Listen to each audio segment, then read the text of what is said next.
Hi, it's Leslie, Married at First Sight, and the experts have finally showed up. They're like a month in, and now the experts are showing up. I don't understand what took them so long because these people have needed them desperately. But anyway, and this was the week that they wrote letters to their child self, and that's like a Married at First staple. You got to do that. You got to write that letter. You got to read to your partner, all the things. But this week's episode was completely overwhelmed with the Bing and Morgan saga, and we are so sick of this. I wish Morgan's walls would just go up once and for all, let Bing stay on the other side, and they can finally call it quits. But everyone is putting in their 2 cents on this little drama between them, and everybody had something to say about the Bing and Morgan saga. So of course we're starting with Bing and Morgan. Oh, the friggin' walls. I'm so sick of these walls. But anyway, Morgan is steamrolling poor Ben. He is just like a deer caught in the headlights to say he needs to find his voice. He needs to stand up. I think he would be a whole lot more attractive to her if he like finally put his foot down and said, I'm not taking it anymore. This whole crap with Justin, I have finally come around. I was actually on her side about the lying part, but now I'm like, you know what? If you want someone to come to you with their problems, you need to be somewhat approachable. She is not approachable. She is just a bully. She is just like, poor Ben is just like the biggest doormat. So Bing and Morgan are separated, hallelujah. But the episode, at one point, they all came back, and all the girls came back and confronted all the guys in Stacia and Nate's apartment, and kind of like had like a little jury trial there between Bing and Morgan, and everyone got to voice their little opinions and stuff. And there's lines drawn in the sand. Nate is definitely on Bing's side, and he is true. He is, Bing is very non-confrontational, and Justin was a good friend of Bing's, and it seems like others, Mitch has been swayed and all the things, but I don't even care.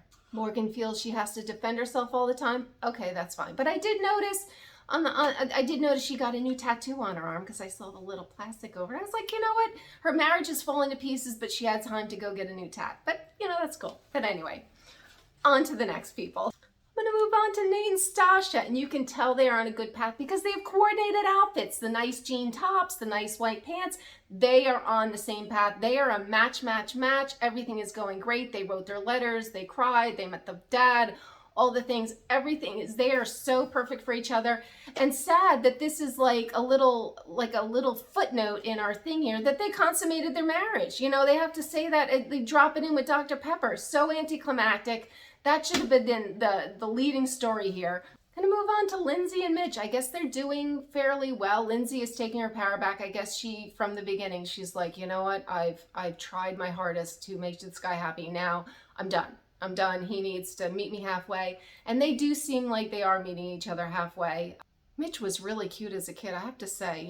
He looked like so cute as a kid. And Lindsey has let go of her anger from that initial meeting where Mitch said he wasn't attracted to her. Said they are kicking along and doing very well. I'm going to go on to Mindy and Miguel, and they're doing great too.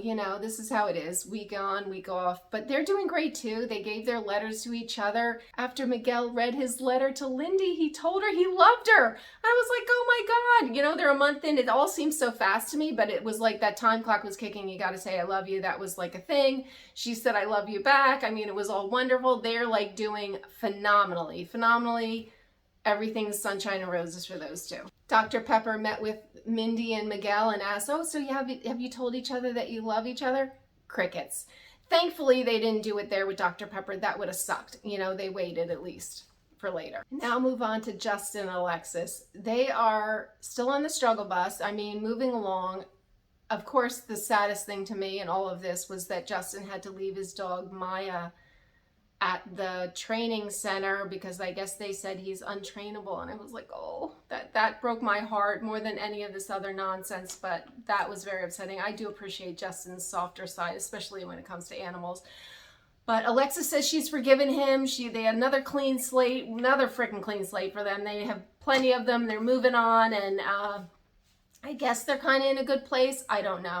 We learned that Alexis farts and burps, in case you had any question of whether she does that, being so beautiful and so girly. Yes, she farts and burps. Well, that's it for this week. I mean, it was all sunshine and roses. It all just seemed like they're on just like this glorious path to marital bliss. But next week, of course, true to form, the shit hits the fan. So we can only wait for that. But please subscribe and follow me along. I'll be posting every week, sometimes with my partner who is out gallivanting the world now as we speak. But she will be back, and please subscribe and hit that notification bell, and we'll see you next time. Bye.